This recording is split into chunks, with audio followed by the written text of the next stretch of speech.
ವಾಮಾಚಾರ ಮಾಟ ಮಂತ್ರದಿಂದ ಜೀವನದಲ್ಲಿ ಮುಂದೆ ಬರಕ್ಕಾಗ್ತಾ ಇಲ್ವಾ? ನೀವು ಅನ್ಕೊಂಡಿರೋ ಕೆಲಸ ತುಂಬಾ ದಿನದಿಂದ ತಡ ಆಗ್ತಾ ಇದೆಯಾ?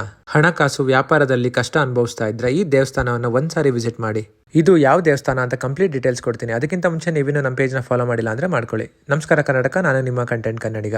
ನಾನಿವತ್ತು ಬಂದಿರೋದು ಬ್ಯಾಂಗ್ಳೂರಿಂದ ಜಸ್ಟ್ 2 hours ಡಿಸ್ಟೆನ್ಸ್ ಅಲ್ಲಿ, ಮೈಸೂರಿಂದ ಜಸ್ಟ್ 26 kilometers ಡಿಸ್ಟೆನ್ಸ್ ಅಲ್ಲಿ ಲೊಕೇಟ್ ಆಗಿರೋ ಆರತಿ ಉಕ್ಕಡ ಟೆಂಪಲ್ಗೆ. ಈ ದೇವಸ್ಥಾನದ ಶಕ್ತಿ ಏನು ಅಂತ ಮೈಸೂರು ಮಂಡ್ಯ ಸುತ್ತಮುತ್ತ ಇರೋ ಜನಕ್ಕೆ ಎಲ್ಲರಿಗೂ ಗೊತ್ತಿದೆ. ಜೀವನದಲ್ಲಿ ಅದೆಷ್ಟೇ ಕಷ್ಟ ಇದ್ರೂ ಈ ದೇವಸ್ಥಾನಕ್ಕೆ ಬಂದು ಪೂಜೆ ಮಾಡಿಸಿ ತಡೆ ಓಡಿಸಿದ್ರೆ ಒಳ್ಳೇದಾಗುತ್ತೆ ಅಂತ ಈಗಲೂ ಕೂಡ ಜನ ನಂಬ್ತಾರೆ. ಆರೋಗ್ಯ, ಕೆಲಸ, ಎಜುಕೇಶನ್, ಮದುವೆ, ಸಾಲ, ವ್ಯಾಪಾರ ಅದೇನೇ ಪ್ರಾಬ್ಲಮ್ ಇರಲಿ, ಇಲ್ಲಿ ಬಂದು ತಾಯಿ ಅಹಲ್ಯಾದೇವಿಗೆ ಪೂಜೆ ಮಾಡಿಸಿದ್ರೆ ಎಲ್ಲ ಒಳ್ಳೇದಾಗುತ್ತೆ. ಪ್ರತಿ ಅಮಾವಾಸ್ಯೆ ಟೈಮಲ್ಲಿ ಇಲ್ಲಿ ಬಂದು ತುಂಬಾ ಜನ ಪೂಜೆ ಮಾಡಿಸ್ತಾರೆ. ಗೌತಮ ಮಹರ್ಷಿ ಶಾಪಕ್ಕೆ ಕಲ್ಲಾಗಿದ್ದ ತಾಯಿ ಅಹಲ್ಯಾದೇವಿ ಶ್ರೀರಾಮನ ಸ್ಪರ್ಶಕ್ಕೆ ಮತ್ತೆ ಜೀವ ಪಡೆದು, ನಾನು ಪಟ್ಟ ಕಷ್ಟ ನನ್ನ ನಂಬಿ ಬರುವ ಭಕ್ತರಿಗೆ ಬರಬಾರದು ಎಂದು ತೀರ್ಮಾನಿಸಿ ಈ ಸ್ಥಳದಲ್ಲಿ ನೆಲೆಸಿದ್ದಾಳೆ. ಇದೇ ರೀತಿ ಪುರಾತನವಾದ ಹಿಸ್ಟಾರಿಕಲ್ ಟೆಂಪಲ್ ಬಗ್ಗೆ ತಿಳ್ಕೋಬೇಕು ಅಂದ್ರೆ ನಮ್ಮ ಪೇಜ್ನ ಫಾಲೋ ಮಾಡಿದ್ರೆ ಮತ್ತೆ ಸಿಗೋಣ. Thank you.